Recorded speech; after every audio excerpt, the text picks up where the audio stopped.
You invested in X.com that eventually merged with PayPal. That's a fascinating story there. Also fascinating on many levels, including the fact that the current social media company, formerly known as Twitter, is now called X. There's a history has a rhyme to it. Like Sure. it's kind of all hilarious in a certain kind of way. You invested in and helped sell a lot of the initial products for Tesla. Yeah, I still sit on the board of Tesla. Tesla is 20 years now. Isn't that 20 amazing? years. Yeah. From the Roadster, the initial Roadster to I still have the first business plan. So I didn't join as a founder. I joined as a founding board member. Mhm. And so I didn't write the business plan. I got to read it, and I still have that. I still have it as a part of history. Did you see the future at that time? Like the company that Tesla is today, could you and Elon imagine it? No, I certainly didn't. What I saw in it was a real, for me personally, I was really upset that the General Motors had killed their EV car. There's even a movie called "Who Killed the Electric Car," and I knew that the physics of electric is perfectly fine. I mean, there's no reason why you couldn't use an electric car to drive around.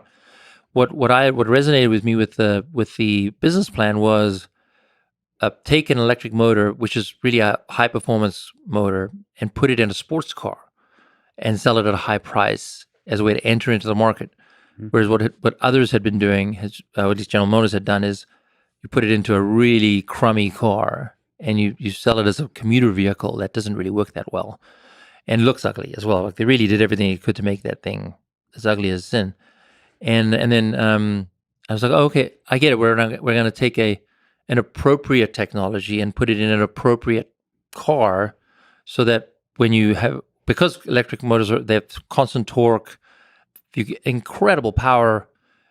Put it in a car that looks like a sports car, So the idea was to put it in the Lotus Elise, redesign it a bit. I even at that point I was like, this is theoretically good, so I'm going to join and help build it.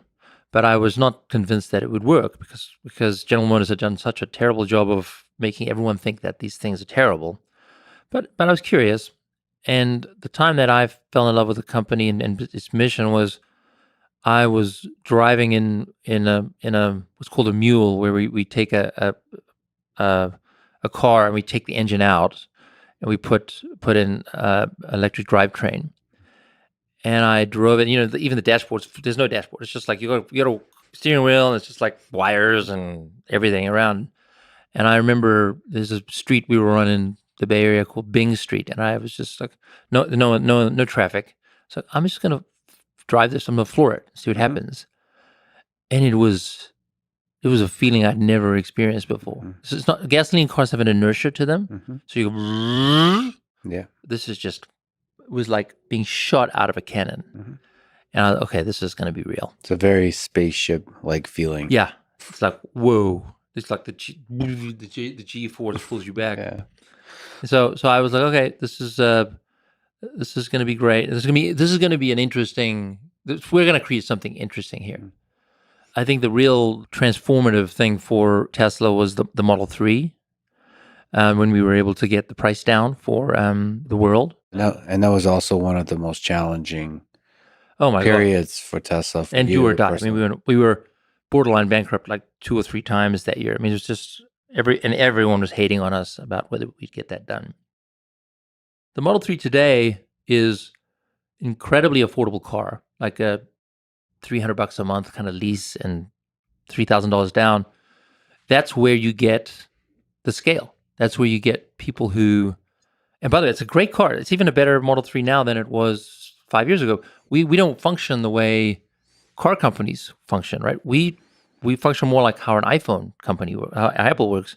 So our Model 3 today this year is better than last year. It's way better, and and we just keep getting better. Yeah, and the software is a fundamental part of the car, and the software keeps improving. Exactly, and we can upload over the air, which was one of the things that people don't often acknowledge. It's the over the air updates. Yeah. It's like a revolutionary thing. Yes, it's not just the autopilot. to me, it's like the over-the-air updates is even bigger thing than autopilot, at Yeah. least in this like moment of history, because you basically turned the car into the iPhone. Exactly. It's an iPhone with wheels. But actually, talking about autopilot, like right after this interview, I'm going to go test out the latest Model 3. You're going to get driven around by a robot. I'm going to get driven around by the car. I'm going to say, I want to go to this barbecue joint. Take me there and park me there. And I'm going to see how it is. And this is the latest Model 3 that we have out into production. Anyone can buy it. And it's super affordable. And it's like, okay, it's not, full self-driving is a journey, right? It's not like there's a destination. It's a journey forever. So let's see where we are on the journey today. And there's been a bit of a push and pull between you and Elon in terms of levels of optimism about deadlines and so on, timelines, about when we'll arrive at the destination. I like that you said it's a journey. Yeah. For Elon, there's a destination. I think. Right, exactly. And that destination is tomorrow. Yeah, right. Or yesterday. I think that's a really good insight. I actually live with this concept of a growth mindset versus a fixed mindset. And it's a philosophical term where fixed mindset is about the destination. And a growth mindset is about learning on the journey. And I think that I'm a happier person because I take that learning on the journey approach, whereas it's really frustrating if you're always, it has to be about the destination every time. The nice thing about destination, at least from my personal perspective as like a programmer and engineer, is like it puts a little fire under you to get shit done. Like if there's a clear deadline of a destination, you feel the anxiety of that. I would say that I still do that, but I call those forcing functions instead of destinations. Sure. Because you're just forcing people to crank on some code or cookbook or whatever because you have a date. And if you're really, and sometimes there's a reason. I mean, it's 20th anniversary, you wanted to get the cookbook out. We have a reason. We didn't make this up out of thin air. And so that does push you. But just because we have the cookbook doesn't mean it's a destination. It means it was a forcing function to get it out there. Now we're on the journey.